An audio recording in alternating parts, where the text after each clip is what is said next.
వివాహ వంటకాల్లో విందులు ఓ రేంజ్లో ఉంటాయి. బాగా డబ్బున్న వాళ్ళైతే భోజనంలో లెక్క పెట్టలేనన్ని వెరైటీస్తో అతిథుల్ని ఆశ్చర్యపరుస్తూ ఉంటారు. కానీ ఫిట్నెస్పై కేర్ తీసుకునే విధంగా ఆతిథ్యం ఇవ్వడం ఎక్కడైనా చూసారా? అలాంటి వినూత్న ఆలోచనకు తెరతీశారు పశ్చిమ బెంగాల్లోని ఓ కుటుంబం. తమ ఇంట జరిగే వివాహ వేడుకలో పాల్గొనే అతిథులంతా కూడా అందరూ ఆరోగ్యంగా ఉండాలని భావించారో ఏమో, కానీ అద్భుతంగా మెనూ అందించి విందు ఏర్పాటు చేశారు. వచ్చిన వారంతా కూడా వారెవ్వా ఏముంది ఈ మెనూలో, వాటి వివరణ అని మెచ్చుకుంటున్నారు. ప్రస్తుతం జనం ఆరోగ్యానికి ప్రాధాన్యత ఇస్తున్నారు. ఇలా పడితే అలా తినేందుకు ఇష్టపడడం లేదు. ఏది ఎంతవరకు తింటే మంచిదో తెలుసుకునే యత్నం చేస్తున్నారు.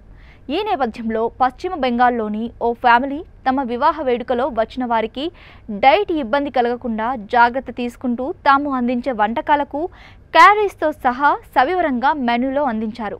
అంతేకాదు, ఈ విందులో నచ్చినవన్నీ కూడా తినండి, అలాగే అధిక క్యాలరీస్ను బర్న్ చేసుకునేందుకు ఈ వేడుకలో ఏర్పాటు చేసే ఎంటర్టైన్మెంట్, డాన్స్ వంటి కార్యక్రమాల్లో పాల్గొనండి చాలు, జీఎస్టీ కూడా ఏం ఉండదు అంటూ చమత్కారంగా రాశారు. ఇక్కడ ఆ మెనూలో ఆరోగ్య స్పృహతో పాటు ఆహార వృధాను కూడా నివారించేలా విందును ఆస్వాదిద్దాం అని పిలుపునివ్వడం విశేషం.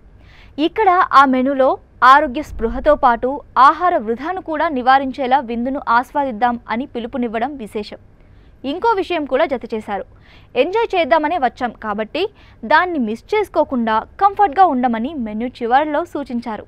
అందుకు సంబంధించిన విషయాలను రెడిట్ వినియోగదారుడు నెట్టింట షేర్ చేయడంతో తెగ వైరల్ అవుతుంది. నెటిజన్లంతా ఇది వివాహ మెనూ కాదు, క్యాలరీల మెమో అంటూ ప్రశంసిస్తున్నారు.